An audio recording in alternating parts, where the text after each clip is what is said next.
وہ کیسا باپ ہوگا جو اپنی بیٹی کو اپنے ہاتھ سے مارے گا؟ مگر میرے پیارے ساتھیوں، آج اسی بھارت کی سرزمین پر ہمارے ملک میں آج بھی لاکھوں کی تعداد میں بیٹیاں اپنی ماں کے پیٹ میں ایبارشن کے ذریعے مار دی جاتی ہیں۔ جاؤ یوٹیوب کے اوپر ایبارشن کا ویڈیو دیکھ لو۔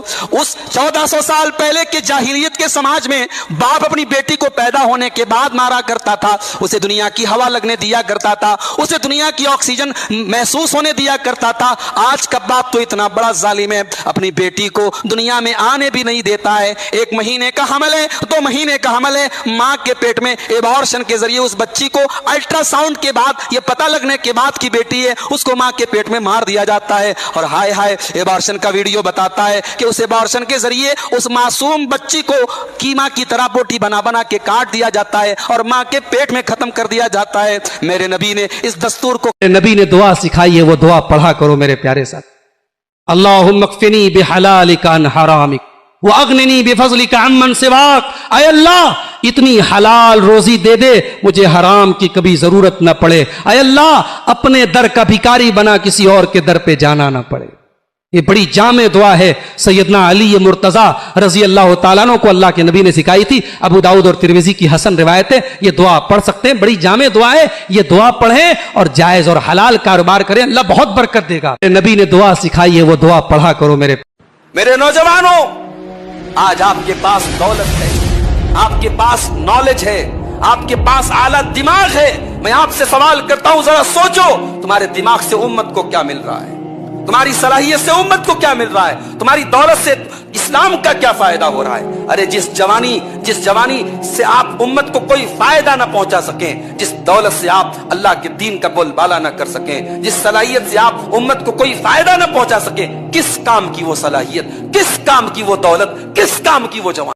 نوح علیہ السلام اللہ کی بارگاہ میں دعا کرتے ہیں، اے اللہ تو نے وعدہ کیا تھا تو مجھے اور میرے اہل و عیال کو، میری فیملی کو، میرے پریوار کو بچائے گا۔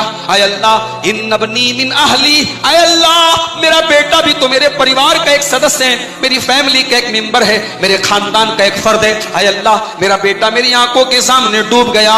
اے اللہ تیرا وعدہ تو سچا ہے، تو اپنے وعدے سے مکرنے والا نہیں ہے، تو اپنے وعدے کی خلاف ورزی کرنے والا نہیں ہے۔ اے اللہ میرا بیٹا کیسے ڈوب گیا؟ اللہ نے حضرت نوح علیہ السلام کو تنبیہ کرتے ہوئے فرمایا، یا نوح انہو لیس من اہلک، اے نوح خبردار خبردار، ہم نے تم سے یہ کہا تھا ہم تمہارے پریوار کے لوگوں کو بچائیں گے، مگر تمہارا بیٹا تمہارے پریوار والا نہیں ہے، تمہاری فیملی کا نہیں ہے۔ کیوں؟ وہ تو میرا بیٹا ہے۔ قرآن کہتا ہے، اللہ اپنے نبی سے کہتا ہے، انہو عمل غیر صالح، تیرے بیٹے کا عمل ٹھیک نہیں ہے، تیرے بیٹے کا عقیدہ ٹھیک نہیں ہے، تیرے بیٹے کے اندر ایمان نہیں ہے۔ اگر ایمان نہیں ہے تو نبی کا بیٹا بھی اللہ کے یہاں نہیں بچ پایا۔ شاعر نے کہا نا، بغاوت پر ہو آمادہ تو ڈوبے نوح کا بیٹا، یہاں نام و نسب کی برتری سے کچھ نہیں ہوتا۔ آپ اگر یہ چاہتے ہیں کہ آپ لا الہ الا اللہ بھی پڑھتے رہے، اللہ اکبر بھی پڑھتے رہے، اور پتھر کے بتوں کے آگے آپ سجدہ بھی کریں، غیر اللہ کے آگے آپ سر بھی جھکائیں اور غیر اللہ کے نام کے نعرے بھی لگائیں، اللہ بھی خوش، شیطان بھی خوش، رام بھی خوش، رحمان بھی خوش، یہ نہیں ہو سکتا میرے، یہ نہیں ہو سکتا۔ توحید، ہمارے دین کی پہچان توحید ہے۔ ہم لا الہ الا اللہ جب پڑھتے ہیں، ہم اقرار کرتے ہیں کہ اللہ ہی ہمارا معبود ہے، اور ہم انکار کرتے ہیں کہ اللہ کے سوا کوئی پوجیہ نہیں ہے، کوئی اپاسنا کے لائق نہیں ہے، کوئی عبادت کے لائق نہیں۔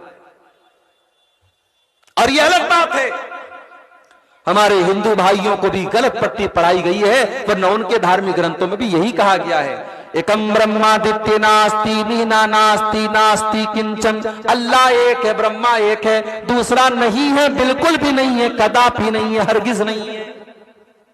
توحید تو ان کے مذہب میں بھی ہے۔ ڈاکٹر ذاکر نائک صاحب کی کتاب ہے، انگلش میں اور ہندی میں، بنگلہ میں بھی آپ کو مل جائے گی، سملیرٹیز بٹوین ہندوازم اینڈ اسلام۔ اسلام اور ہندوازم کے بیچ میں کون کون سی چیزیں سملر ہیں، کامن ہیں، اس کو جا کے آپ پڑھ لیجئے، پورے حوالے آپ کو مل جائیں گے کہ توحید کا جو تصور اسلام پیش کرتا ہے وہ ہندو دھرم کے اندر بھی موجود۔ آپ